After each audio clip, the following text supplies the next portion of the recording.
Hello. Hi guys. Happy Monday. Trust that all is well with you. I am also trusting that November is progressing smoothly along and you are ticking off things that you would have had listed for your month thus far, for the rest of the year thus far. You are happily, joyfully ticking off those things off of your to-do list before 2024 makes its exit. So I'm hoping that you would have had a restful, rejuvenating, revitalizing Sunday, that you would have spent time doing things that would nourish both your mind, body, soul, and spirit. So today, again, in the vein of trying to, okay, all I think I'm doing good so far, wrapping up the year.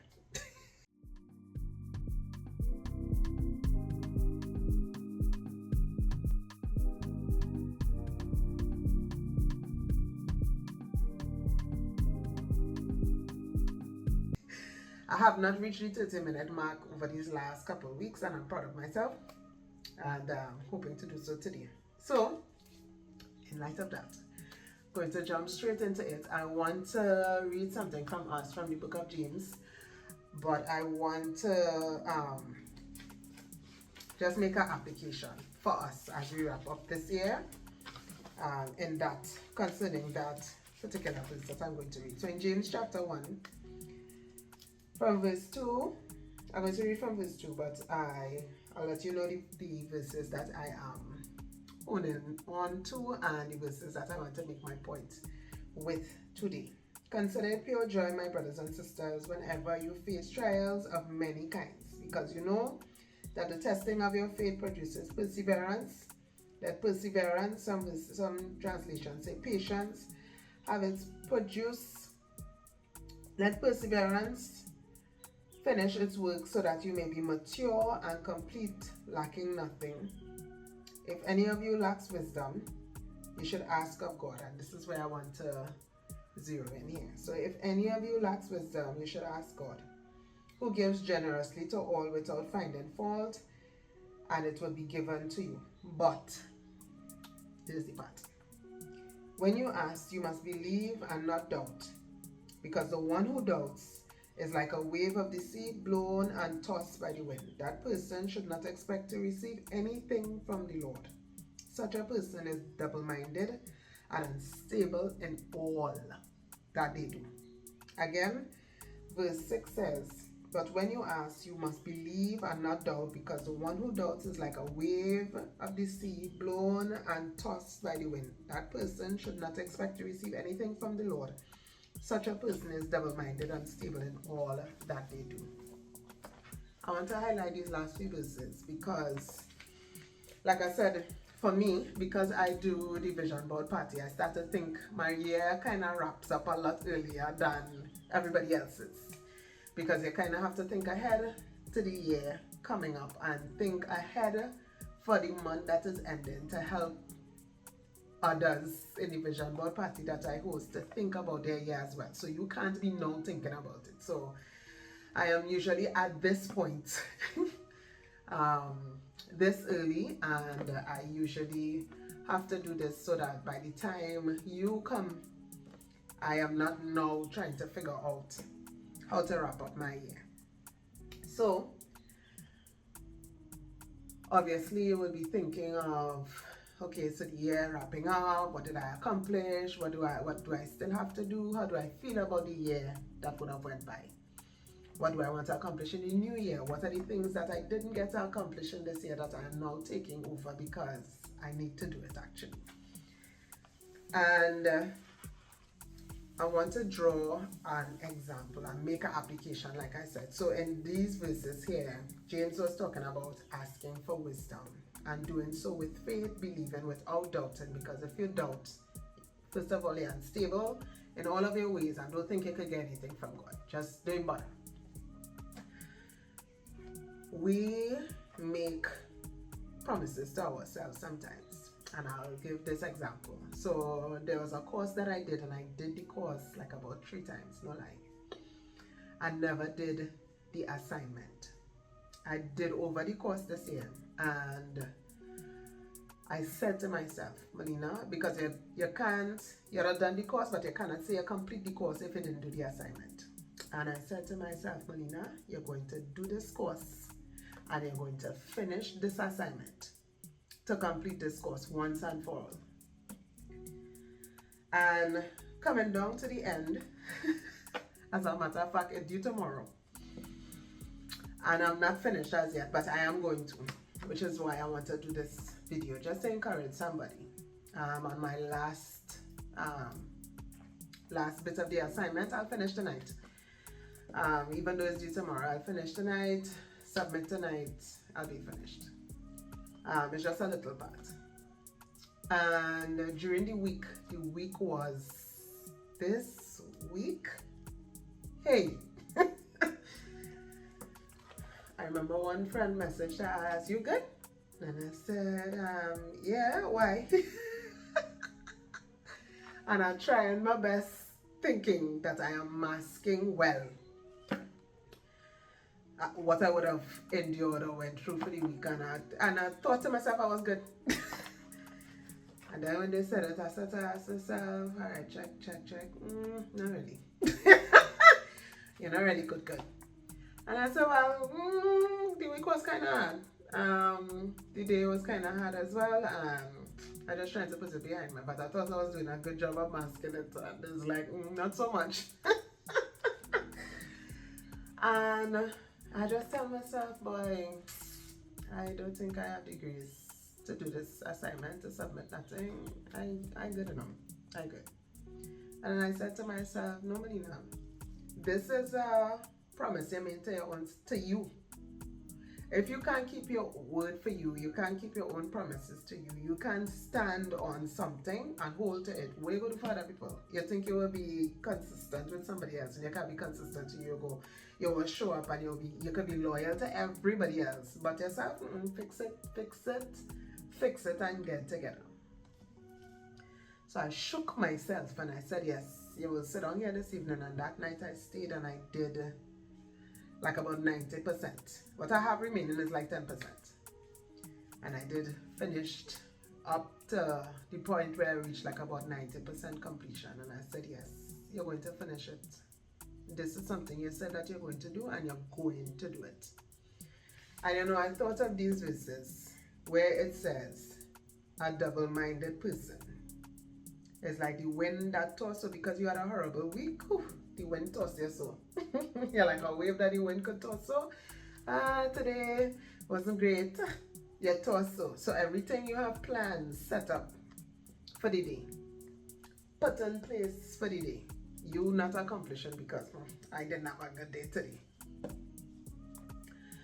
The year is wrapping up, and like I said, the vision board party is coming, and I want us to already, even though you're not coming, or whether or not you're looking forward to coming, I just want to share with all of us, even though the year might have yeared, the days might have did, and life might have been lifing, stick to the plan. Let we stick to the plan. Jesus, Paul, these guys stuck to the plan. Daniel stuck to the plan.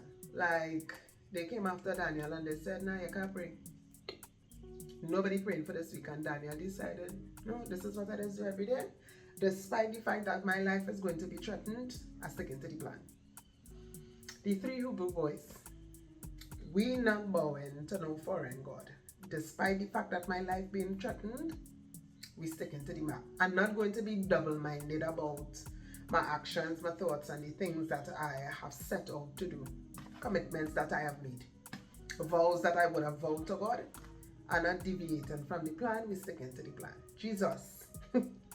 Despite the fact that he would have healed, delivered, provided, fed multitudes of people, and these people still chose Barabbas over him. Jesus didn't decide, you know what? Forget this human thing.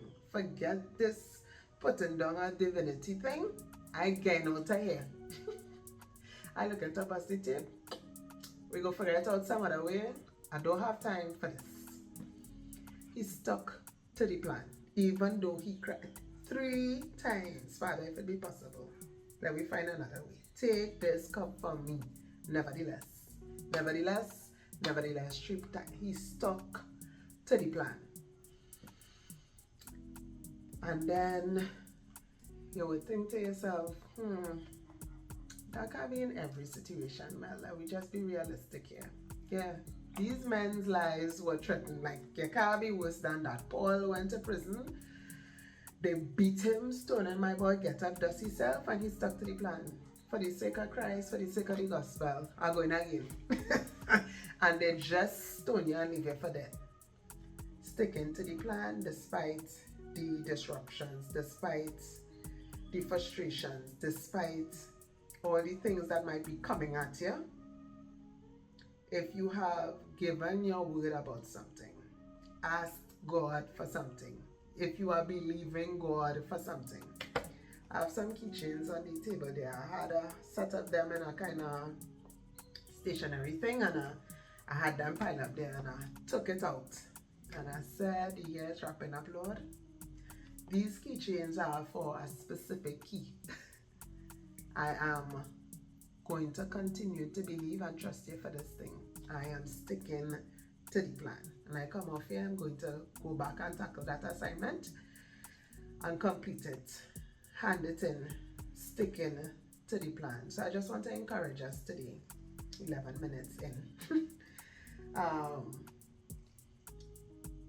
When you set these goals for the year coming up, 2025, God's willing, when you set goals for the week, when you set goals for the month or for the quarter, no matter what takes place, unless you physically cannot do it, you get sick and you end up hospitalized, God forbid, and it's something that you have to be physically present for, unless it's that kind of situation, stick to the plan. Keep your word to yourself. Keep your word to others. If you say you're going to be something, do something, be a particular way, come hell or high water, as long as it lies within you to do the thing, do it. Let us stick to the plan. We have examples of people who did not deviate from their set goals, their set plans, and they were able to accomplish great things that we could read about here. Salvation would not have been possible if Jesus didn't stick to the plan, if he didn't commit. And just as James encourages us to not be double-minded, because you will be unstable in all your ways. And this could be you with your prayer time. Oh, I'm going and pray this week, all time this week, but by Wednesday, you fall off the wagon. I'm going and read the whole Bible this year, but by June, you still buy the readings for March because it didn't stick to the plan, and it will show up in every area. The Bible says that person will be unstable in all of their ways. I just make an application. I know James spoke about wisdom and asking God for wisdom and believing him for it and not doubting, but I want to just bring it across in our life, day-to-day living. When you say you're going to do something, do it. If you make commitments to yourself, stand on it. Stand on your word. Let your yes be yes and let your nay be nay. Your no be no. I just want to encourage us that we bear that in mind when we start to write down all the things that we want to do and accomplish for the year 2025, for the rest of this month, for the rest of this year. Stick to your word. Do it. Do whatever you said you're going to do. Do that thing. And keep your word. Don't be easily tossed and driven because life blowing you left and right. Be firm, be consistent, be diligent, be resilient, endure, so that you're able to accomplish those things that you set out to accomplish. I thank God for Daniel. Continue to pray, which showed me, despite how hot it might get, always maintain your communication with God. And then the 3 Hebrew boys, despite the fact that everybody else might be doing it, if you know it wrong, stand your ground. I will not do anything that will jeopardize my relationship with God or the commands that God would have given me, and I'm holding to it despite what the consequences are. And then we have Jesus, despite how unbearable it might be to this flesh. Lord, your will be done. And Paul, who didn't let persecution, who didn't let prison, who didn't let stones deter him from sticking to the mission, let us use these examples to motivate us, to challenge ourselves, to stick to the things. You decided to give your life to Christ and to become a follower of Jesus Christ. Let we stick to the plan and stay on course. You decided to do this thing for your life. I'm going to start this business. I'm going to do this or I'm going to do that. Let us stick to the plan and accomplish the things that we have set out to accomplish. Let us not be unstable in all our ways. Let us not be easily tossed and driven because we have more doubt than faith. So I hope that encourages somebody. It certainly did me this week, and I just wanted to share it with you all. Finish what you started. Tabitha Brown usually says it in one of her reels. Finish what you started. So that's my encouragement. Have a great week, guys. See you all next week, God's willing. Love you all.